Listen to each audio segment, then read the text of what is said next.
Okay so bye students, आज के session में थर्मोडायनामिक्स का एक सबसे सबसे सबसे सबसे ज़्यादा इम्पोर्टेंट एक फंक्शन, एक वर्ड, एक बहुत इम्पोर्टेंट फिजिकल क्वांटिटी जिसका नाम है एंथैल्पी।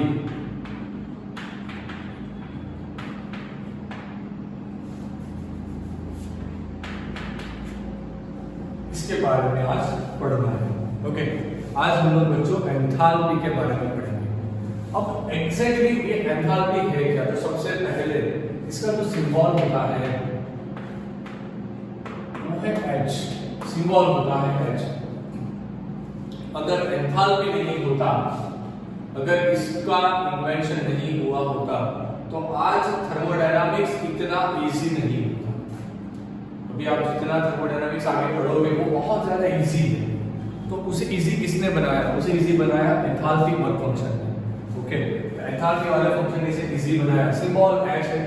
ये वर्ड जो है ना वो निकल के आया ग्रीक वर्ड से। एक ग्रीक वर्ड है एंथैल्पियन।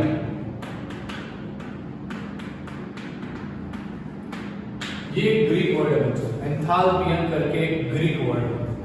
इसका मीनिंग होता है हीट कंटेंट या फिर टू वार्म, गर्म करना या फिर हीट कंटेंट। ये वर्ड होता है एंथैल्पियन का। ओके, अब एंथैल्पियन से वर्ड निकल के आया एंथैल्पी। अब एग्जैक्टली एंथैल्पी क्या चीज है इसके बारे में तो बहुत डिफरेंट बुक से आप अगर आप पढ़ोगे तो बहुत डिफरेंट कॉम्प्लिकेटेड डेफिनेशंस आपको मिलेगी, पर आप मेरी तरीके से जाओगे तो बहुत इजीली एंथैल्पी को आप समझ पाओगे। तो मैं आपको एंथैल्पी समझाने जा रहा हूं, तो ध्यान से देखना। रिएक्शन जो होती है, chemical reaction generally occurs, chemical reactions generally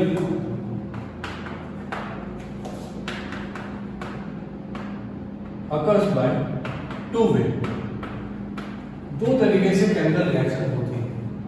एक जो होगी बच्चों वो होगी कांस्टेंट वॉल्यूम में, दूसरी जो होती है वो होती है कांस्टेंट प्रेशर में। अब ये दोनों चीज आपको समझनी है।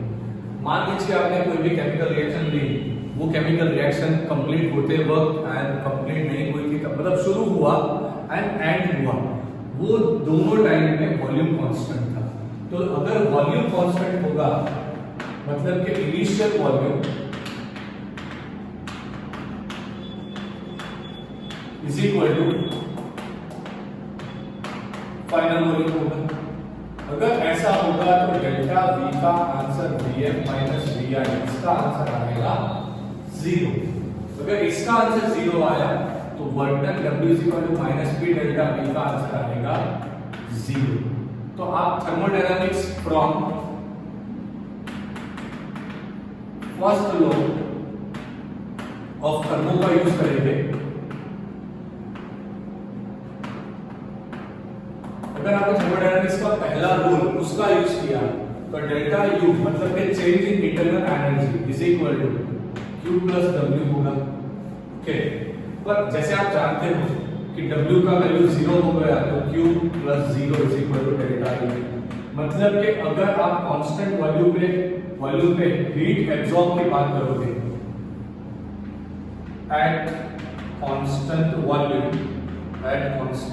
Volume heat absorb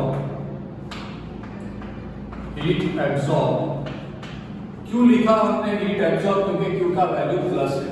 heat absorb is equal to change in internal energy, change in internal energy. But generally dear students, reactions जो होती है ना वो कांस्टेंट वॉल्यूम पे नहीं होती। आप कोई भी रिएक्शन करने बैठोगे तो इनिशियल का प्रेशर और फाइनल का प्रेशर में कुछ ना कुछ वेरी करेगा। मतलब कि जो रिएक्शन होती है वो 90% जो रिएक्शन होती है ना, 90% रिएक्शन वो कांस्टेंट प्रेशर पे होती है। कोई भी रिएक्शन आप देख लो आप लैब में गए, आपने टेस्ट ट्यूब लिया, टेस्ट ट्यूब में लेके आपको रिएक्शन लगा रहे थे, तो टेस्ट ट्यूब आपने रखी थी एनवायरनमेंट में, एटमॉस्फेयर में, वहां पे प्रेशर होगा एटमॉस्फेरिक प्रेशर, ठीक है ना। मतलब कि constant pressure, mostly 90% chemical reaction जो होती है वो होती है कांस्टेंट प्रेशर पे। अगर रिएक्शन कांस्टेंट प्रेशर पे होगी तब क्या होगा? अगर रिएक्शन कांस्टेंट प्रेशर पे होगी तो वर्क डन कुछ मिलेगा, W is equal to minus के डेल्टा V से, करेक्ट, डन। कांस्टेंट प्रेशर पे रिएक्शन होगी तो W का वैल्यू कुछ मिलेगा। यहां पर भी अगर थर्मोडायनामिक्स का रूल लगाया तो delta U is equal to Q plus W।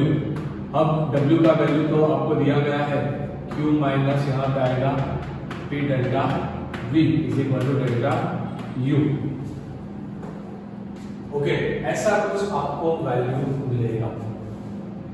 अब ध्यान से देखना, अगर आप लोग इसे ध्यान से देखो तो यहाँ पे आप एक चीज बहुत फिक्स है कि अगर कांस्टेंट प्रेशर की बात आई तो आपको कुछ वर्क डन भी मिलेगा। मतलब वर्क डन मतलब PV। कांस्टेंट प्रेशर की बात आएगी अगर तो आपको कुछ वर्क डन मिलेगा, आपको कुछ इंटरनल एनर्जी भी मिलेगा।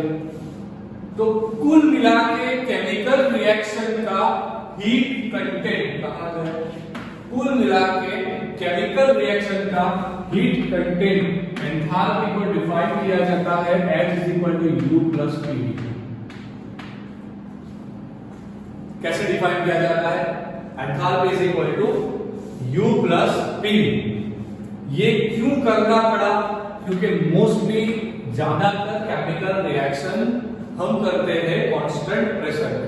अगर केमिकल रिएक्शन कांस्टेंट प्रेशर पे करेंगे तो आपको कुछ वर्क डन मिलेगा, आपको कुछ इंटरनल एनर्जी मिलेगा, एंड ये दोनों का समेशन उसे बोला जाता है एंथैल्पी H। ओके, मतलब कि अगर आप ध्यान से देखो तो आप ऐसा बोल सकते हो, यहां से अगर आपने देखा कि U का वैल्यू हुआ Q माइनस PV तो PV निकल जाएगा। देखो, अगर यहां से हमने वैल्यू लिया U is equal to Q at constant pressure minus PV, okay, मैंने ऐसा लिखा, इसका मतलब होता है हीट एब्जॉर्ब एट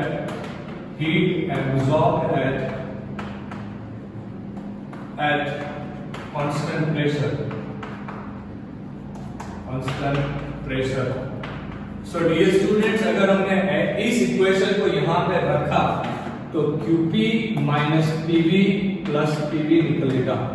तो PV जो चला, इसका मतलब आया QP। ये डेल्टा है क्या बोलोगे, वो भी ठीक है। ओके, मतलब कि change in enthalpy is equal to QP। ये दोनों बहुत ज्यादा इंपॉर्टेंट रिलेशन है। एक पहला था delta U is equal to QB। ये दोनों रिलेशन बहुत ज्यादा इंपॉर्टेंट है। अगर आपको इसे डेल्टा के टर्म्स में लिखना है तो delta H is equal to delta U plus P delta V भी लिख सकते हो। अगर आपने ध्यान से देखा तो यहाँ पे मैंने प्रेशर को कांस्टेंट किया है।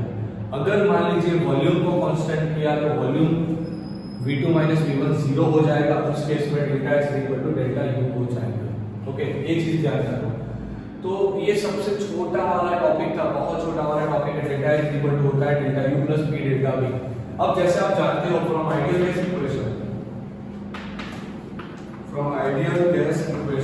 क्या होता है आइडियल गैस इक्वेशन? वो होता है PV is equal to nRT। ये ध्यान रखना, आइडियल गैस इक्वेशन होता है PV is equal to nRT। जो भी गैस इस इक्वेशन को फॉलो करता है वो गैस आइडियल गैस कहलाता है। अगर मैंने लिखा P delta V is equal to delta nGRT, मैं लिख सकता हूं ऐसा, सही है। P delta V is equal to delta nGRT। ये change in mole, change in mole indicate करता है। ये क्या इंडिकेट करता है? Change in mole. मतलब मैंने डेल्टा वॉल्यूम को चेंज किया, अगर वॉल्यूम चेंज होगा तो मोल्स भी चेंज होंगे। ओके, तो यहाँ पे हमें P डेल्टा V का वैल्यू रखना, तो delta U plus delta nGRT is a very important equation for enthalpy. ये दोनों एंथैल्पी के लिए सबसे ज्यादा इंपॉर्टेंट इक्वेशन है। इसको फटाफट से अपना कॉपी में लिखो। अगर आप एनसीईआरटी निकाल के देखोगे तो वहां पे U1 एंड U2 के टर्म से वो लोग एंथैल्पी को डिफाइन करके लाए हैं। ओके, वो कैसे लाए मैं आपको एक हिंट देता हूं। उन लोगों ने किया कुछ U1 is equal to Q minus PV1। Okay, इसके बाद U2 का इक्वेशन यूज किया Q माइनस PV2। अब U2 माइनस U1 किया। ओके, उसके हिसाब से वो लोग निकाल के लाए h का एक फंक्शन, पर उसमें जाने की कोई जरूरत नहीं है, वो करने की आपको कोई जरूरत नहीं है।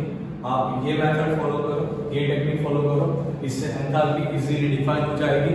कोई भी प्रॉब्लम होगा बहुत आसान तरीके से सॉल्व कर पाओगे। ओके, टेक अ स्क्रीनशॉट, इसको कॉपी में लिखो, कल इसके बेस पर से मैं आपको क्वेश्चन सॉल्व करवाऊंगा।